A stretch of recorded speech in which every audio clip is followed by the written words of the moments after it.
உலகத்தை மாற்றி அமைக்கிற, தலைகீழாக கவிழ்த்து விடுகிற கடவுள். அதுதான் மரியாவினுடைய பாட்டு சொல்கிற செய்தி.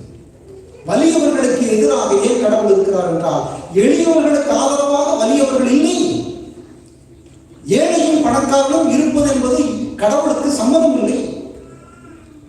ஏனென்றால் வலிமையாக இருக்கிறவன் தன் அதிகாரத்தை பயன்படுத்தி தொடர்ந்து இந்த உலகத்தில் இருக்கிற கீழ்நிலையில் இருக்கிறவர்களை குத்துகிறான், துன்பப்படுத்துகிறான், குணமில்லாமல் செய்கிறான். ஆகவே கடவுள் ஒரு மாற்று சமூகத்தை உருவாக்க விரும்புகிறார். மரியாள் பாடல் முன்வைக்கிற மாற்று சமூகம் எப்படிப்பட்ட சமூகம் என்றால், மேலே கீழே இருக்கிறவர்களை சமப்படுத்துகிற மாற்றம்.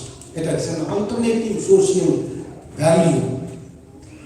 There is a world culture which endorses poverty, is justified, is legitimized. There are poor people, there are people, those who are in suffering, but there are people in rich. There are people experiencing a high life in this same world. Is it a world that God wants to create?